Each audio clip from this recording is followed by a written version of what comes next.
Welcome back to another episode of Living Hope, a weekly journey designed to provide hope, inspiration, and education for those living with pancreatic cancer. Sharing the real-life stories of those really affected by this disease and how they really deal with it on a daily basis.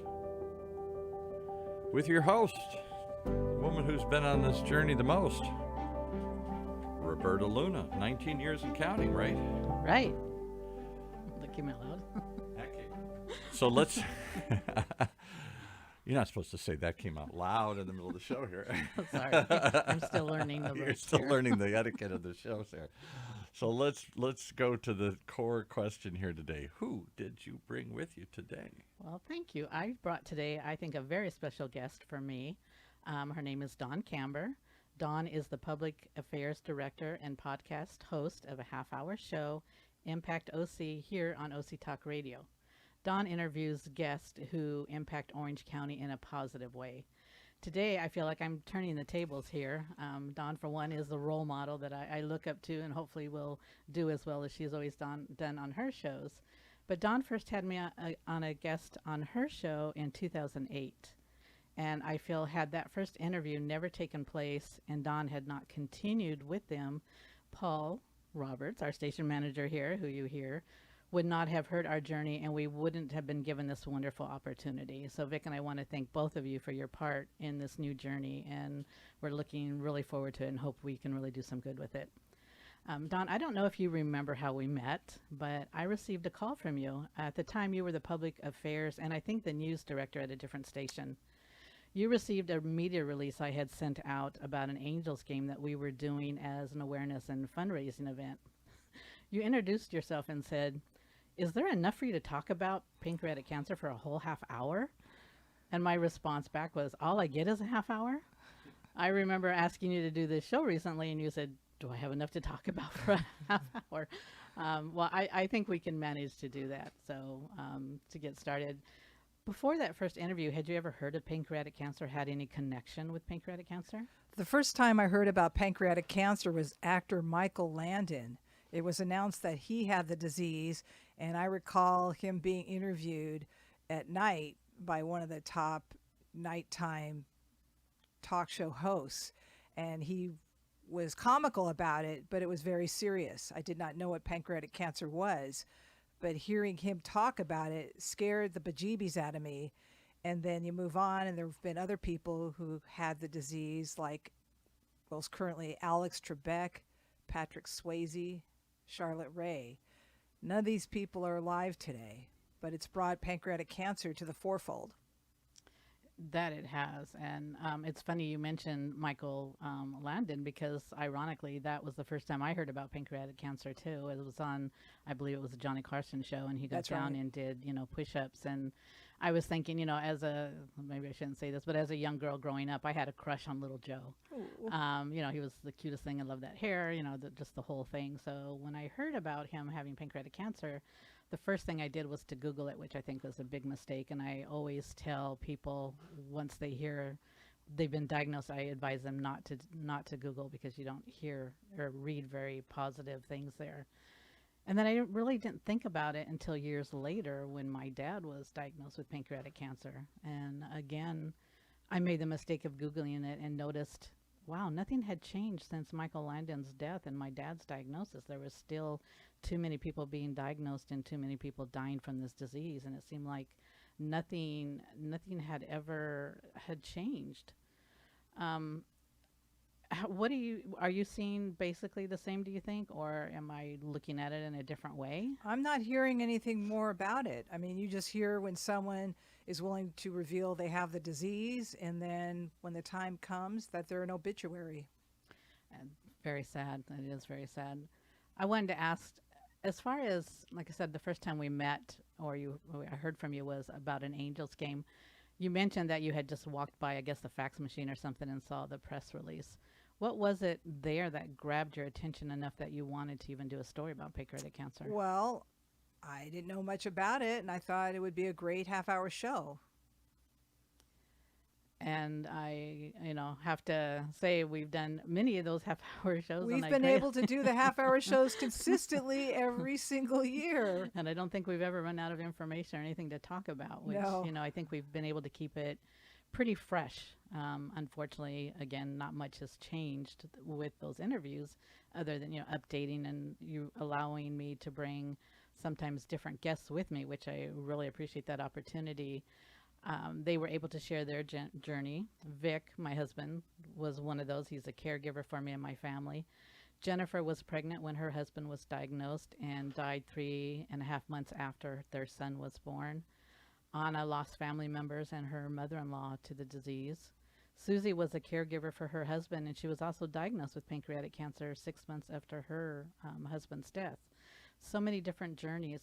How did hearing these stories affect you? Well, it affected me that the disease duration for many people can be short, and the fact that you've been able to live long with it. And I will say the story that, I want to interview you every year. And the way I operate is I call you months in advance, and you had played an unfortunate game that you're allowed to get away with. And that is I call up and I say, Roberta, and you don't answer the phone. And then you may call me back and go, Dawn, boo. And we know darn well what the thinking is going, whether you're around or not, we do not know. But it's you, because I love you, and you've been on Survivor for so long, you could get away with playing these little games, but I'm so happy you're around to talk about it. I'm sorry. I guess I have to apologize. I just have a devil on one shoulder and the angel on the other, and sometimes the devil wins out. But with you, I try not to let that go on for very long, because I remember the first few times you would call me and just the hesitation in your voice when you would say my name. You're not sure, is this still your phone number? Is this somebody else's or what? So, but I really do appreciate that. And I'm sorry, these other journeys, as far as hearing these other stories, I mean, there's a connection, of course, pancreatic cancer, but they're also different.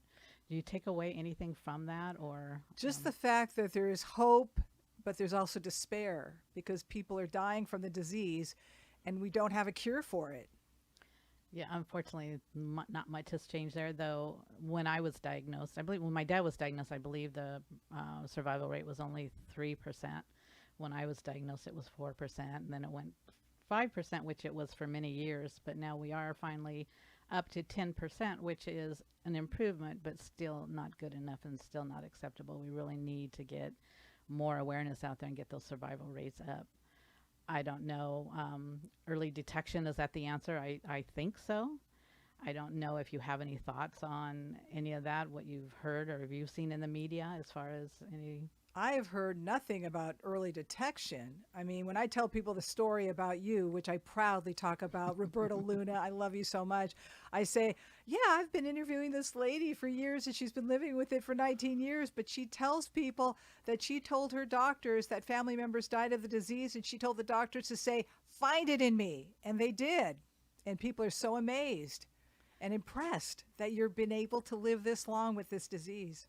Well, thank you for sharing that. I appreciate it. I think I know we had a guest on before who made a comment, it's all about Roberta, and we know it's not, but to get the story out there, whatever it takes to get the story out there and to bring awareness, I greatly appreciate. And that's why I appreciate both you and Paul for letting us do this show, because I hope it does do what we're looking for, and that's to bring the awareness, make people realize you're not out there alone. Even those that we have lost to the disease, their story needs to be told, because we need to hear that. We need to not forget who they were and what they did and what they went through, because that is where we are going to go further, hopefully. So I don't know if you've heard anything that you think that's surprising about pancreatic cancer, or you've learned anything different or new about pancreatic cancer.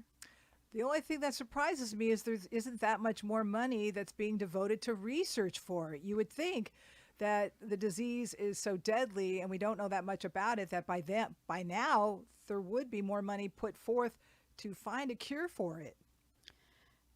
And it is improving, but still money, we get most of our money, unfortunately, from the government. And, we advocate every year. We go to DC and we ask our members of Congress to increase and not to decrease funding for not just pancreatic cancer, but for the NCI, the National Cancer Institute, and the National Health Institute, that we need to do the funding for cancer. But now we also do have a program under the DoD, the Department of Defense, where they have set aside a certain percentage of research for pancreatic cancer.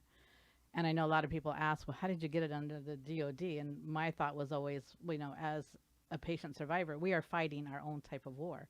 Now, I know that was kind of stretching the imagination there to think the government thought of it the same way. But what I've learned recently is that they found a lot of veterans have died or been diagnosed with pancreatic cancer, and that's how they were able to get it part of the DOD. So for that, I'm sorry for those losses, but had it not been for that, we wouldn't be where we are with that funding. So, and I have to give PanCan, the Pancreatic Cancer Action Network, a lot of credit for that, because they're actually the ones that organize us going to, Advocacy Day every year. So with the different stories and the journeys that you've heard, like the ones that I've mentioned, did any one of those stand out any more than another, or to you? There is, I will say this, a string that goes through every single one of them, and that is anybody who's been touched by pancreatic cancer wants to help, and they many times will want to participate in the walks that you have every year. I know last year it was virtual, but they care enough to help out with the fundraising. They care enough to reach out to try to get more funding for it, to get more information out about it, because nobody wants to find out that their loved one is dying of this disease. They don't want to find out they're dying, and they want to know they can go someplace and get information, which is, PanCan's been great about. You mentioned our virtual event last year, and it was different, but we made it work. It was still great.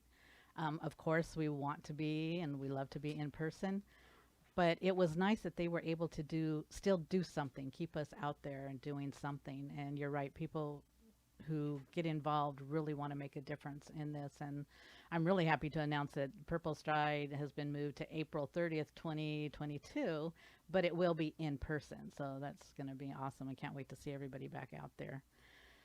I think I might have asked you this question before. I'm sorry, I don't remember, but what's the most surprising thing you've learned about pancreatic cancer? There isn't anything surprising about it except the fact that many people don't know about it. And even when they hear about it, they may not remember what it's about, because it's the pancreas, and it's, this I guess it's an organ in your body, right? Yes. And what it does. And I mean, Paul always has to ask you to explain what it is so that we'd understand how it operates and why it is so deadly. Yeah, and your pancreas is a very important part of your body. It sits, unfortunately, more towards the back than the front. That's why it's hard to diagnose and hard to feel any tumors that might be there. A lot of people present with backaches and thinking that they pulled a muscle, especially if they're very active. It can be, the symptoms are so vague, unfortunately. You can have nausea, constipation, diarrhea. There's so many things that it leads people to think, doctors especially, that it could be something else. The pancreas is important. It's only about 6 inches long, but it's very important in that it carries the enzymes that helps digest your food, and also the insulin to keep us balanced. So it's something that it's a needed organ. It's not anything to the appendix, but it's not like we can do without, we can do without the appendix. The pancreas is something we really need to continue. And so people need to be aware what their pancreas does, and if they start seeing anything that might lead them to think there's an issue there, they really need to be their own best advocate and speak out, because unfortunately doctors are not always going to look at the pancreas first. They're going to look, you have GERD, acid reflux, maybe it's your gallstones, other things, so intestinal issues. So it's something to be really aware of what your pancreas does. It's very important. You don't have any family members facing this disease. No, I don't. I'm very thankful for that. Me too. Unfortunately, I've come across a lot of people who don't want to hear about it or don't want to get involved, because they say either, I don't know anybody who has it, or now you've jinxed me, now I'm going to catch it. They don't sometimes even want to come close because they think it's something that they can catch. So we're always having to educate. That's not, how it does. But you don't have anybody really facing this, and I've made comments and I hope this is definitely not something true for you. But I've had a number of people come to me and say, I don't want to know anything. I don't have anybody. But I always tell them, you may not know anybody today, but unfortunately, the way the statistics are rising, you will know somebody in your lifetime that will have it. but you are, I think, are taking action in that you are very involved. You know, you do these interviews, you do these stories every year, and not having a family member, anybody really close to you that's affected by it. Why do you keep doing it? It's important to get the information out. I think information helps you live your life. I would want to know if any of my family members had it, any friends had it, and I would want to study it and understand because I like to know what people are going through and most importantly, how to approach people because it's different when you have a disease, when you know someone who has a disease, the proper way to talk to them. I've asked you that. And sometimes it's hard. It's hard to know how to do that. If somebody were to come to you and say, I have pancreatic cancer, I've just been diagnosed, or I have a family member that's just been diagnosed, what advice would you give them? I would say, are you willing to share more information about what you have and what can I do for you? And what do you want people to do for you? To be sympathy, offer compassion to people. That's the most important thing. You want to help people out. And if you know knowledge, share it. That's a very good point. And I hope that when you're giving this information that you remember to tell them to go to pancan.org. Because like I said, Googling pancreatic cancer is really a bad way to learn anything about it, unfortunately. In your opinion as a person in the media, how do we get the media to report on and keep pancreatic cancer in the forefront and not just when a celebrity is involved? Shows like yours, Living Hope, that's one good way of doing it. Another good way of doing it, you have, I believe you have Pancreatic Cancer Action Month. Yes, we do. Awareness Month in November. Okay, you have that, and you have the color purple. Definitely. As you can see, we're both wearing purple. Thank you very much for doing that. I appreciate that. And every time I look at the color purple, I think of you. And make it part of the other cancers that people talk about and learn about. Don't keep it as an isolated cancer. Yeah, I'm not sure. I don't know if it's just because, I mean, when you look at the whole picture, yes, not a whole lot of people are diagnosed with pancreatic cancer, but unfortunately, those people that are, most of them don't survive. And, you know, I know I hear from a lot of other survivors and patients that when they go into the store, especially during Breast Cancer Awareness Month, not that we want to take anything away from them because they've done a tremendous job and we want that to continue, but they just feel a little slighted, like, well, why aren't we getting that same kind of acknowledgement? Why don't we come in and see purple ribbons on a Folgers can or on the cereal box or, you know, whatever the case may be? And is there something that we could be doing differently when we approach the press to get this done? Just do what you're doing and try to encourage the press to do a little bit more. They could do more stories on it. But you could also reach out to other podcasters to do interviews and get the word out because a lot more people are doing podcasts and a lot of people listen to podcasts. That's another medium. And social media. I mean, there's a whole way of getting information out. There's Twitter, there's Facebook, there's LinkedIn. There's so many ways, and just use those mediums to get them out and get them out often. That's the beauty of this show, your Living Hope show. Well, thank you. We're going to give those ideas a chance and see. We do use social media, and that has been a really great avenue for doing events. And I'm not really technically good with it, but I'm learning, and hopefully the show is going to help me out with that as well, learning new things to get things out there. Before we go, is there anything that you'd like to share with us in addition? Oh, it's all about Roberta. Just that you're a wonderful person, and I'm grateful to have had the chance to get to know you over the years. And for you to ask me to get out of my comfort zone to be on your show, that is sweet. But of course, I would never say no to you. And I just hope that you are the longest living person with pancreatic cancer. Well, fortunately, thank you for that very sweet. That was very sweet sentiments. I'm not the longest. I have actually met somebody who is 22, 25, and even a 40-year pancreatic cancer survivor, which was totally awesome and just overwhelming. I just felt like I didn't know what to say to him when I met him. But so it's nice to meet that and to see these others. And I thank you for all the time you've given us on your show and for your support and for wearing purple and thinking it's all about me when we know it's not. But, you know, and sharing, I'm also not in my comfort zone. So it's nice to see you as well, not being in yours and on the other side of the table here. But I do want to thank you very much for everything that you've done to support us. And again, also to give a shout out to Paul and OC Talk Radio for letting us do this weekly show. And we're just looking forward to it just blooming out there, and just really having a lot of people being able to reach us and get their resources that they needed. So thank you again very much for being here. And since you said you can never say no to me, we are actually going to jump again April 9th, I believe. It's like the second Saturday next year. So since you haven't said you can never say no to me, if you don't want to jump, you need to at least come out and watch us and be part of that party. I would have come last year, but it was virtual. No, we didn't jump last year, so that would have been the time for you to do it. It was to be the virtual jumper, right?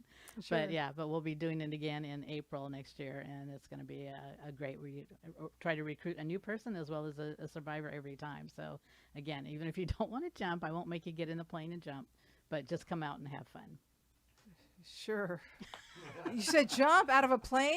Of course. I'm sorry, I was thinking the walk. No. You said you'd never say no to me. So when Oh you my said I'll never goodness. say no, now Oh I got my to get you goodness. in that plane and get that parachute strapped on you Ooh. and get you out. Ooh, I'll be on the sidelines. Thank you. Thank you very much, Don. We appreciate you being here. Love you.